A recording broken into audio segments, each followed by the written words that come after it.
Shalom Bapak Ibu yang dikasihi oleh Tuhan Yesus Kristus, kembali kita berjumpa.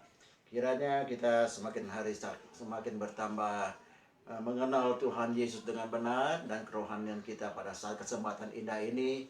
Hari ini lebih baik pada hari kemarin dan esok akan lebih pada hari ini. Itu tandanya ada pertumbuhan, perkembangan ke arah Kristus yang benar. Bapak Ibu yang dikasihi oleh Tuhan Yesus Kristus, pada kesempatan yang berbahagia ini kita akan kembali mengutip firman Tuhan dalam kitab Roma pasal yang ke-10 ayatnya ke-8 dan yang ke-9. Demikian bunyi firman Allah. Tetapi apakah katanya ini? Firman itu dekat kepadamu, yakni di dalam mulutmu dan di dalam hatimu. Itulah firman iman yang kami beritakan. Itulah firman iman yang kami beritakan. Sebab jika kamu mengaku dengan mulutmu bahwa Yesus adalah Tuhan dan percaya dalam hatimu bahwa Allah telah membangkitkan Dia dari antara orang mati, maka kamu akan diselamatkan. Bapak Ibu yang dikasihi oleh Tuhan Yesus Kristus, bagaimana kitab Roma yang ditulis oleh seorang yang bernama Paulus, dia mengatakan kepada kita sekalian, tetapi apa katanya ini? Firman itu dekat kepadamu, yakni dalam mulutmu dan di dalam hatimu. Itulah firman iman yang kami beritakan.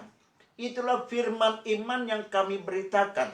Kalau di dalam terjemahan lama dikatakan, itulah perkataan iman yang kami beritakan.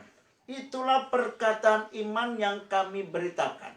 Bapak Ibu yang dikasihi oleh Tuhan Yesus Kristus, kita akan membahas tentang bagaimana kita memperkatakan firman Tuhan dalam kehidupan kita sehari-hari. Memperkatakan firman Tuhan dalam kehidupan kita sehari-hari.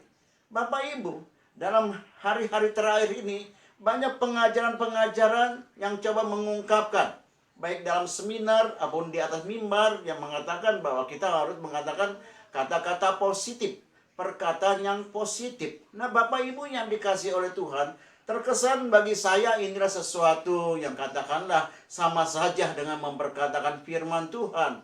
Tapi sebenarnya dua kalimat ini sangat berbeda jauh, Bapak Ibu yang dikasihi oleh Tuhan Yesus Kristus. Kalau kita berbicara tentang memperkatakan kata-kata positif, artinya Bapak Ibu dengan saya sedang mengandalkan manusia insani kita sebagai manusia biasa. Itulah yang dalam pemahaman perkataan yang positif atau kata-kata yang positif. Kita sedang mengandalkan manusia insani kita. Pada manusia insani kita ini sudah bobrok, sudah terpuruk dalam dosa, sudah terhilang di hadapan Allah, dan Allah jauh dalam kehidupan kita. Itu sebabnya pada kesempatan yang berbahagia ini kita membahas tentang memperkatakan firman Tuhan sehari-hari. Memperkatakan firman Tuhan sehari-hari. Nah, Bapak Ibu yang dikasihi oleh Tuhan Yesus Kristus, sama halnya pada saat peristiwa di dalam Yosua 1 ayat ke-8, di mana Tuhan mengatakan kepada Yosua, perkatakanlah Taurat itu pagi, siang, dan malam. Perkatakanlah Taurat itu siang dan malam. Ini betapa pentingnya Bapak Ibu dengan saya dalam kehidupan kita. Kita memperkatakan firman itu siang dan malam dalam sehari-hari kehidupan kita. Dalam zaman Yosua terjadi daripada satu pergolakan, peperangan, pertempuran daripada bangsa Israel dengan bangsa-bangsa lain. Artinya apa? Bangsa Israel dalam kehidupan hidup yang tidak nyaman, mereka merindukan daripada posisi, lokasi, daripada sebagai bangsa untuk hidup nyaman dan makmur sampai ke anak cucunya. Nah, Bapak Ibu yang dikasihi oleh Tuhan Yesus Kristus, inilah gambaran bagaimana Satan atau iblis. Satan atau iblis tidak akan pernah membiarkan kita menikmati damai sukacita pemeliharaan yang daripada Tuhan. Satan atau iblis senantiasa dari awal dia membuat kekacauan demi kekacauan untuk menggagalkan rencana Allah sejak semula, yaitu apa? Bahwa Kristus sebagai raja di atas segala raja, bahwa Kristus sebagai kepala atas segala yang ada. Itulah tujuan daripada Allah semula, tetapi Satan atau iblis membuat kekacauan dalam kehidupan daripada manusia, terlebih bahwa manusia diintimidasi, manusia dicoba disakiti supaya menderita, supaya jauh daripada Allahnya, manusia supaya binasa dalam kehidupan manusia tersebut, supaya kelak kemudian tidak menemukan daripada Tuhan yang hidup di dalam Yesus Kristus. Nah, Bapak Ibu yang dikasihi oleh Tuhan Yesus, Betapa pentingnya kita memperkatakan firman Tuhan dalam keseharian kehidupan kita. Supaya apa? Supaya kita benar-benar boleh mendapatkan kekuatan, boleh mendapatkan daripada kemenangan, bahkan kepastian daripada janji Tuhan. Firman Tuhan mengatakan kepada kita, Bapak Ibu, di dalam Markus pasal yang kelima ayat ke-28 dikatakan, asal ku jamah saja, maka aku akan sembuh. Sama dengan peristiwa di mana Bartimius di dalam Markus pasal 10 ayat 51, dia katakan kepada Yesus, Rabuni, celikkanlah aku, sembuhkanlah aku. Saudara lihat bagaimana tindakan iman yang mereka lakukan. Pada waktu itu saya mau jelaskan lebih dalam lagi, di mana pada saat itu Yesus belum dimuliakan. Dalam peristiwa Markus pasal 5 dan Markus pasal 10, di mana peristiwa itu Yesus Kristus belum dimuliakan. Artinya apa? Roh Kudus belum dicurahkan. Artinya bahwa mereka pada waktu itu, bahwa mereka mengandalkan tekad ataupun semangat mereka, semangat memaksimalkan hidup mereka untuk mempercayai firman Tuhan, terlebih dalam pribadi Yesus Kristus.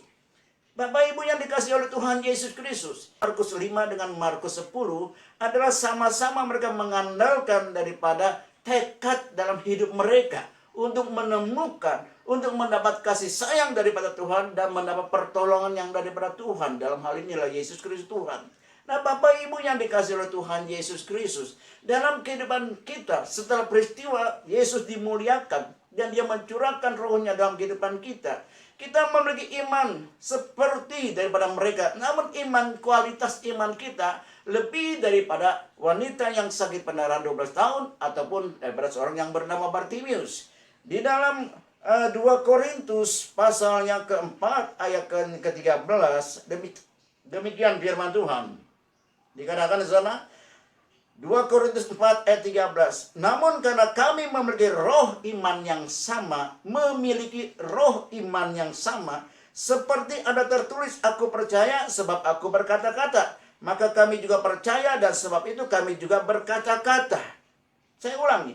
Namun karena kami memiliki roh iman yang sama. Bapak Ibu yang dikasihi oleh Tuhan Yesus Kristus, kalimat ini mengatakan memiliki roh iman. Jadi kualitas orang yang telah mendapatkan daripada curahan Roh Kudus dalam kehidupan dia, di mana Roh Kudus bersama dengan roh manusianya menyatu, maka kualitas imannya bukan daripada sekedar manusia insaninya saja, tetapi bersama-sama digabung dengan Roh Kudus, maka dikatakan memiliki roh iman. Artinya iman yang mereka dimiliki setelah Yesus dimuliakan. Bapak Ibu yang dikasihi oleh Tuhan Yesus Kristus, pentingnya kita mengenal Dia dengan benar. Pentingnya bagaimana firman Allah mengajarkan kepada kita sesuai dengan kehendak Allah. Nah, firman Tuhan datang kepada kita di dalam 2 Korintus 4 ayat 13 bahwa kami memiliki roh iman. Nah, ini adalah iman yang dibangun daripada peranan roh dalam kehidupan kita keseharian dengan intim dengan Tuhan, bersekutu dengan Tuhan, mengenal Kristus dengan benar, dan kita pegang kepada firman Allah. Dalam 2 Timotius pasal 3 ayat 16 dikatakan bahwa segala tulisan yang diilhamkan Allah memang bermanfaat untuk mengajar, menyatakan kesalahan, memperbaiki kelakuan, dan mendidik orang dalam perkara yang benar. Artinya Bapak Ibu yang dikasihi oleh Tuhan Yesus Kristus, kita melakukan hal yang benar sesuai yang berkenan di hati Tuhan, sesuai yang diinginkan oleh Tuhan, sesuai dengan apa disebut rencana Allah sejak semula. Kita mengikuti dan kita masuk dalam rancangan Tuhan. Itu sebabnya kita hidup bersama dengan Dia, kita dipimpin oleh Roh-Nya, dan kita dikuduskan olehnya, mengikuti segala rencananya yang indah, yaitu apa? Agar segala lutut bertelut dan segala lidah mengaku bahwa Yesus Kristus adalah Tuhan. Nah, Bapak Ibu yang dikasihi oleh Tuhan Yesus Kristus, dalam kondisi apapun juga dalam kehidupan kita, kita tahu bahwa dunia tidak akan memberi kedamaian kepada kita. Dunia selalu dia membuat kita supaya jatuh dan jatuh terus dalam penderitaan, bahkan kita ditindas dengan berbagai macam sakit penyakit yang menakutkan, yang membuat kita gelisah. Tetapi damai yang daripada Tuhan, sukacita yang daripada sorga, dan juga pertolongan Allah yang luar biasa akan hadir dalam kehidupan kita. Dan dialah Yesus Kristus sesungguhnya kehidupan kita. Perkatakan firman Tuhan dalam keseharian kehidupan kita. Dimanapun kita berada, maka niscaya apa yang engkau katakan terjadilah.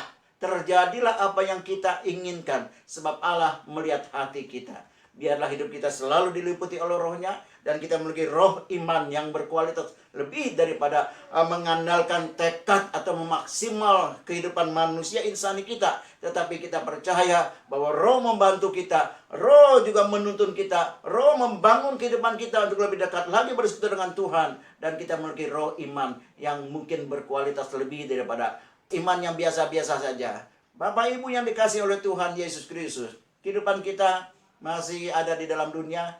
Kita tidak luput daripada segala rintangan halangan, persoalan dalam kehidupan kita ini. Sebab iblis selalu akan mengacau dan mengacau. Dia selalu mengintimidasi dan mengintimidasi kehidupan kita supaya kita binasa. Tapi kasih karunia Tuhan adalah hidup yang kekal. Di dalam Yohanes 10 ayat 10 dikatakan bahwa pencuri datang untuk mencuri, membunuh dan membinasakan. Tapi aku, katakan oleh Kristus Yesus, aku datang untuk memberi hidup dan memberikan kelimpahan kepada orang-orang yang berkenan kepada Dia. Bapak Ibu yang dikasihi oleh Tuhan, percayalah kepada Tuhan Allahmu di dalam Yesus Kristus. Engkau akan dipelihara, engkau akan selalu diliputi, dijagai daripada berbagai macam hal yang mengancam kehidupan kita. Karena Allah turut serta merasakan apa yang kita rasakan. Dia peduli karena Dia adalah Allah yang hidup. Dialah Kristus Yesus Tuhan kita. Dan Dia selalu bersama dengan kita. Dialah Immanuel. Allah berserta dengan kita sekarang dan selama-lamanya. Kalau Allah ada bersama dengan kita, ada di pihak kita, siapa yang akan menjadi lawan kita?